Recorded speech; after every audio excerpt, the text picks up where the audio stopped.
अगर हम 15-20 रन और भी बना लेते तो कोई फर्क नहीं पड़ता, ये मैच नहीं जीतने वाले थे, क्योंकि मैच हम ऐसे जीत ही नहीं सकते थे। मैं नहीं, शुभमन गिल ने ये वाली बात बोली है। इंडिया न्यूजीलैंड से मैच हारी। हारने के बाद कई सारे सवाल उठे कि हमारी बॉलिंग लाइनअप क्या कर रही थी। कहने वाले ये भी कह रहे हैं कि हमारी बैटिंग ने कौन सा क्या कर लिया था भाई।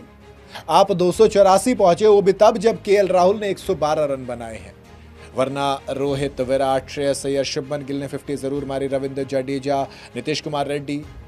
क्या इन 7 प्लेयर का काम बैटिंग करना नहीं था? और छोड़ दीजिए हर्षित राणा को, क्या इन 7 प्लेयर का काम नहीं था कि ये रन बनाते?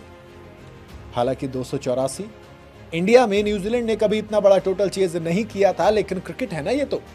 क्या आज के टाइम पे वाकई में जिस तरीके से ब्रांड ऑफ क्रिकेट चेंज हुआ है, क्या 300 भी सेफ है?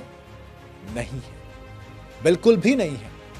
और खासकर तब जब आपकी किस्मत आपके साथ ना हो, जब शॉट मारे तो फिर बॉल ऊपर चली जाए, नो मैंस लैंड में गिरे, जब शुभमन गिल के हाथ से बॉल छूटे, जब जडेजा का थ्रो नहीं लगे, जब जडेजा के सामने से बॉल निकल जाए, जब यशस्वी जायसवाल बॉल के नीचे नहीं आ पाए, तब किस्मत आपके साथ है। और शुभमन गिल ने हारने के बाद बताया कि एक्चुअल में गलती हुई कि हम मिडिल ओवर्स में विकेट ही नहीं पकड़ पाए।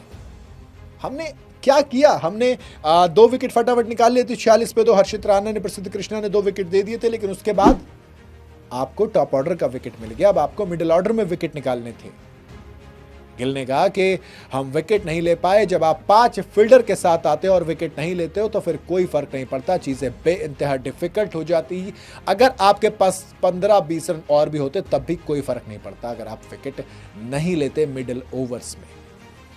जिस तरीके के विकेट है, आपको बिल्कुल पता होता है कि आपको एक पार्टनरशिप चाहिए होती है, एक सेट बैट्समैन जो बड़ा जा सकता है, क्योंकि यहां पर एक बाहर से आया बैट्समैन जो अभी आया है वो उतना नहीं खेल पाता, उसे एडजस्ट होने में टाइम लगता है। लेकिन जब एक बार आप सेट हो जाए तो उसके बाद आप फ्रीली खेल सकते हो। और पहले 10-15 ओवर में बॉल थोड़ी हरकत कर रही थी, हमें थोड़ा सी और बहादुरी दिखानी चाहिए थी बॉलिंग में। जैसे कि आखिरी मैच में हमने कई सारे चांसेस छोड़े जरूर थे, लेकिन हम हार नहीं माने थे। यहां पर हम हार मान गए थे। हमारे शोल्डर्स नजर आ रहे थे खिलाड़ियों के डाउन हो रहे हैं। गिल इस बात को मानेंगे नहीं, लेकिन जिस तरीके से फील्डिंग हो रही थी, कहीं ना कहीं वो भी चीजें थी दोस्त। आप कितना भी इग्नोर कर ले, इनकार कर ले, लेकिन ये भी हकीकत है।